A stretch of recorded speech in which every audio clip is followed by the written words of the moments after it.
이사야 7장 10절에서 17절까지 말씀입니다. 여호와께서 또 아하스에게 말씀하여 이르시되 너는 내 하나님 여호와께 한 징조를 구하되 깊은 데에서든지 높은 데에서든지 구하라 하시니 아하스가 이르되 나는 구하지 아니하겠나이다. 나는 여호와를 시험하지 아니하겠나이다 한지라. 이사야가 이르되 다윗의 집이여 원하건대 들을지어다.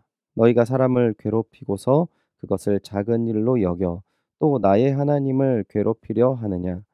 그러므로 주께서 친히 징조를 너희에게 주실 것이라. 보라, 처녀가 잉태하여 아들을 낳을 것이요 그의 이름을 임마누엘이라 하리라.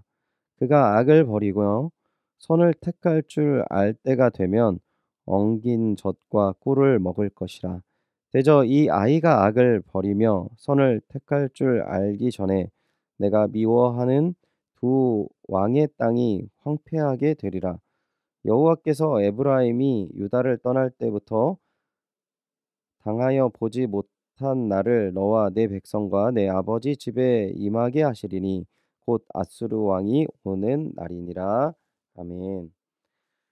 그의 이름을 임마누엘이라 하라라는 제목으로 하나님의 말씀 전하겠습니다. 메리 크리스마스. 예, 주님과 함께 하시는 기쁜 성탄의 하루가 되시기를 축원드립니다.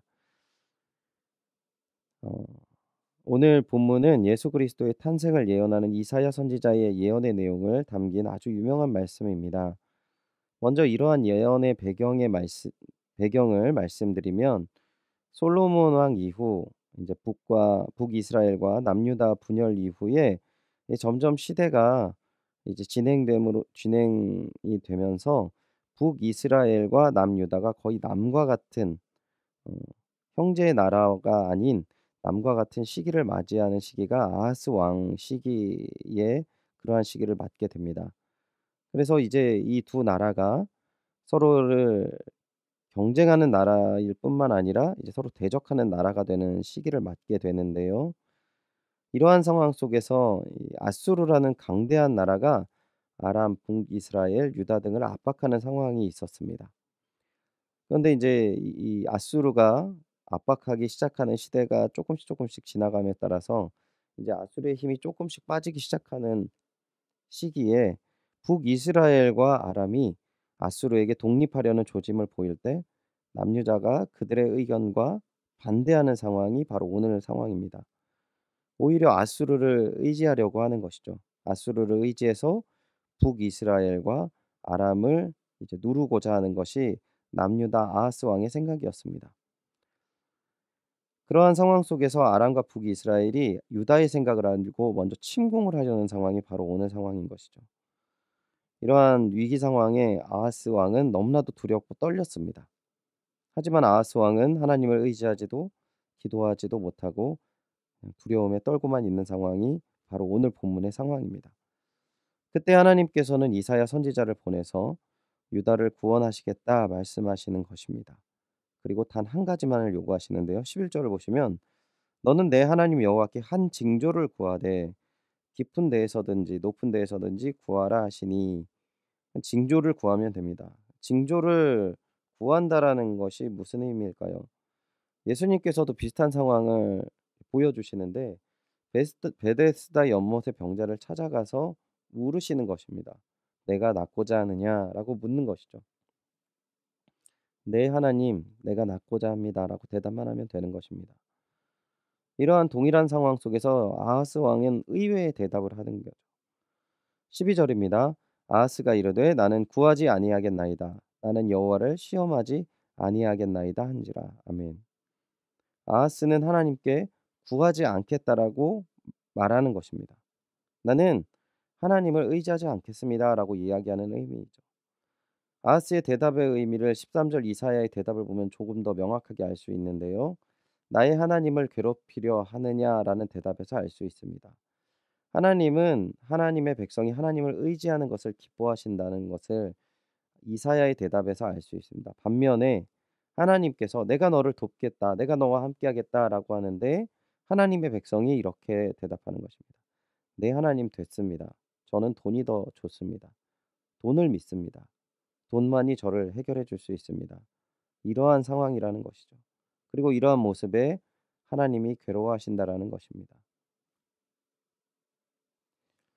아하스의 대답을 다시 한번 표현을 하면 저는 보이지 않는 하나님을 의지하는 것보다 눈에 보이고 힘이 센 아수르를 의지하겠습니다라고 하는 것입니다.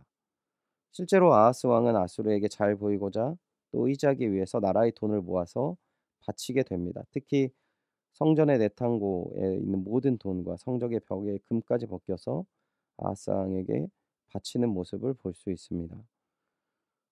우리가 여기까지의 대화를 듣고 이해를 했다면 이제 하나님께서 무엇이라고 말씀하시는 것을 예상할 수 있습니다. 그래? 의지하지 않겠다고? 알았다. 다시는 너를 돕지 않을 것이다.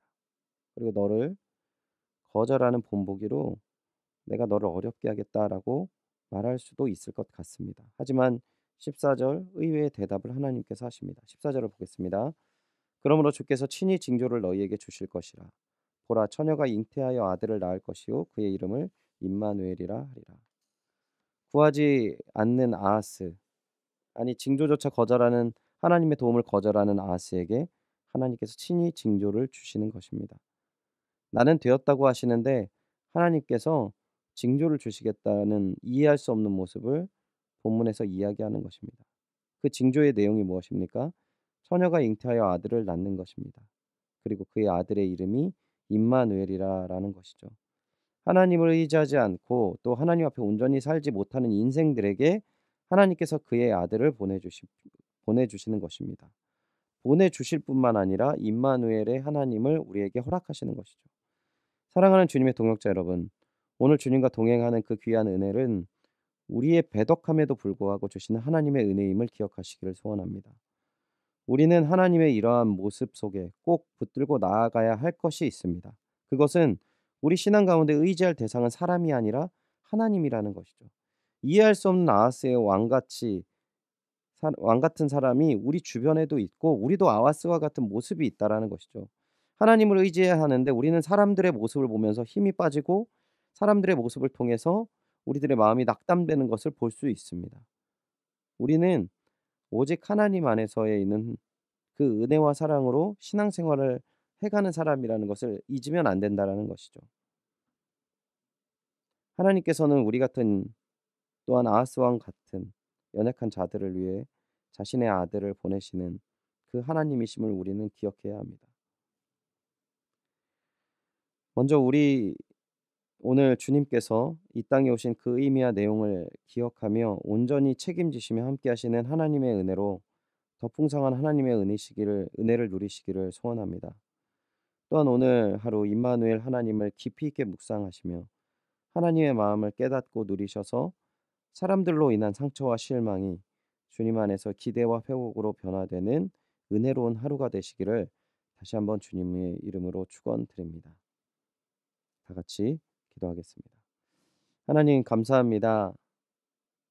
저희들은 눈에 보이는 것을 의지하고 눈에 보이는 사람들로 인해서 기쁘고 슬프고 낙담하고 실망하고 넘어지고 쓰러집니다. 하지만 하나님께서는 그러한 연약함에도 불구하고 하나님을 바라보고 의지하지도 않는 저희들을 위해서 아기 예수를 이 땅 가운데 보내셨습니다. 하나님, 우리가 주님께서 우리에게 베푸신 그 은혜와 사랑을 조금이라도 아는 오늘 하루가 되게 하여 주시옵소서. 그래서 사람을 의지하는 저희들의 모습을 내려놓고 임마누엘이신 그 하나님과 함께 동행하는 하루가 되게 하여 주시옵소서. 이루실 귀한 은혜와 사랑에 감사드리며 예수님의 이름으로 기도드립니다. 아멘. 다 함께 기도하실 때 말씀을 의지하시며 오직 주님을 바라보며 함께 동행하며 이루실 하나님의 일을 기대하는 하루가 되게 하여 주시옵소서. 기도하시기 바랍니다. 담임 목사님의 청빙을 위해서 기도해 주시기 바랍니다. 연예교회가 한 몸을 이루는 지체로서 머리 대신 예수님의 말씀과 뜻을 잘 전달할 수 있는 준비된 목회자를 모실 수 있도록 성도들의 영혼을 사랑하고 푸른 초장으로 인도하며 영혼의 생수를 마시며 성장시키시는 목회자를 모실 수 있도록 사람의 생각과 방법이 아닌 오직 주님의 뜻과 방법으로 준비된 목회자를 모실 수 있도록 기도해 주시기 바랍니다.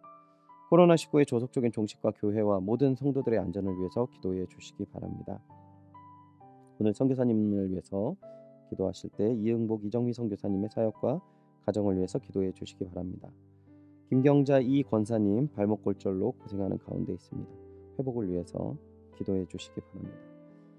우리 수능을 마친 수험생들 끝까지 남은 입시 일정을 위해서 함께 기도해 주시고 또 건강하게 이 어려운 시기를 잘 넘길 수 있도록 함께 기도해 주시기 바랍니다. 다 같이 기도하겠습니다.